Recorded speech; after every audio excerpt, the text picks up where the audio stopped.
Well, this is just an angry old man.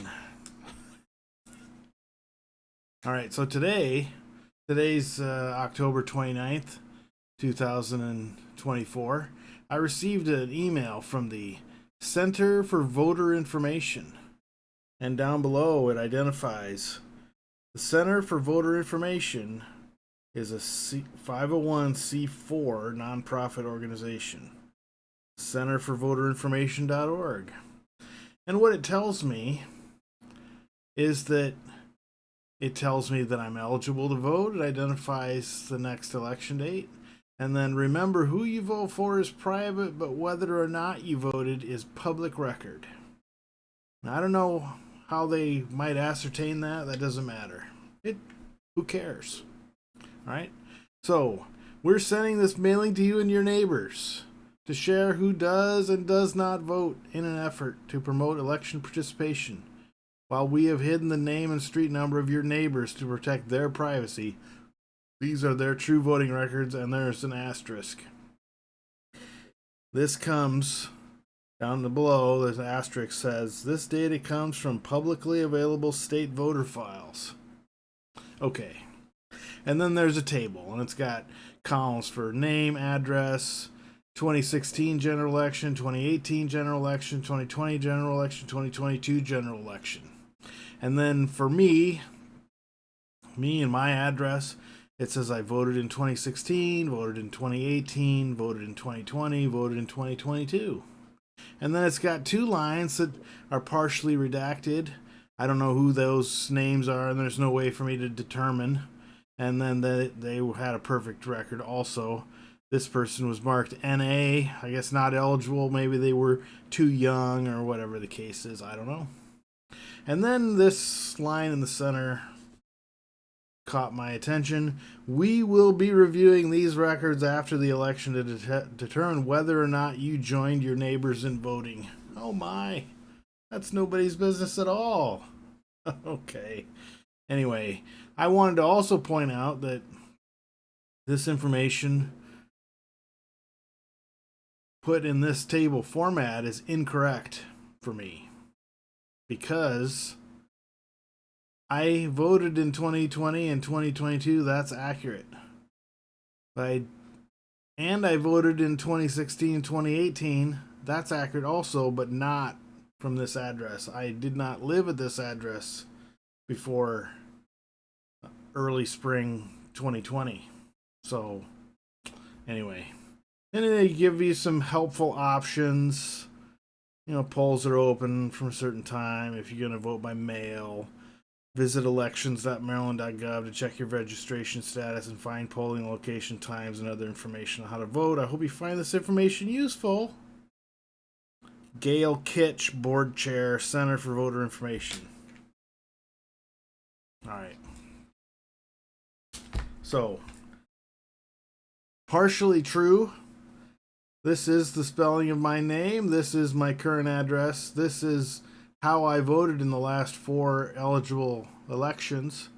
But these two are suspect because I did not live at this address at that time. And this is a little heavy-handed. We'll be reviewing these records to determine whether or not you joined your neighbors in voting. So who is this Gail Kitch? Let me figure it out. I'll be right back. Okay, I'm back. The only thing I did was I typed in the person's name exactly as was identified on the letter, Gail L. Kitch. And this is what came up. So we see that there's a Gail Leftwich Kitch, who's the National Conference on Citizenship. There's a Gail Leftwich Kitch, founder and CEO of Miranda Consulting. Gail Leftwich Coach on C-SPAN. And then there's the Center for Voter Information. Okay. Center for Voter Information. Alright, so these all sound like the same person. So we'll click on one of these and just give a sense of what's going on here. Lapsed lawyer with a degree. I guess lapsed lawyer means person's no longer a member of the bar. Retired. I don't know. Okay, it says retired. Till retiring the end of 2017. Currently serves on the board of National Conference of Citizenship. Okay, this sounds okay-ish. And we're going down to announce its new board chairs, July 2021. And it says that we're thrilled to announce Denise Juneau and Gail Leftwich Kitch. Misspelled.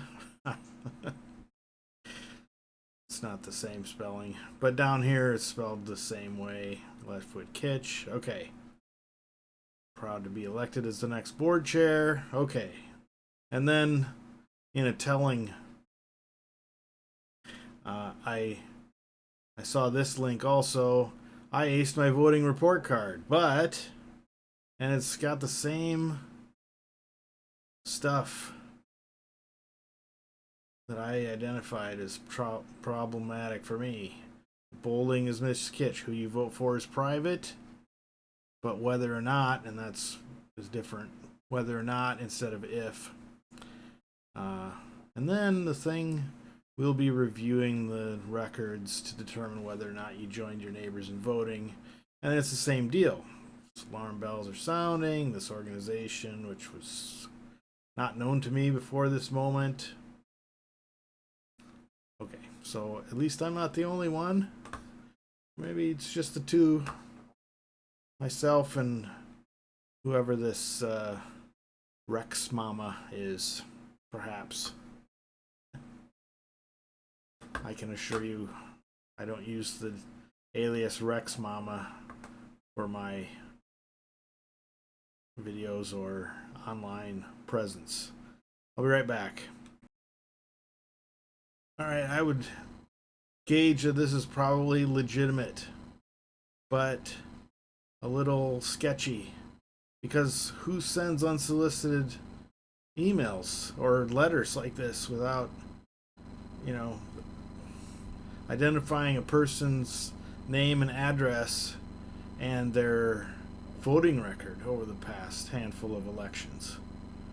Who does that? Sounds like an intimidation to me, but seems like a tactic that a person would use if they wanted to intimidate somebody. I can't say one way or the other if that's the intent here, but I'm gonna vote. I will vote. All right. Love you. Bye.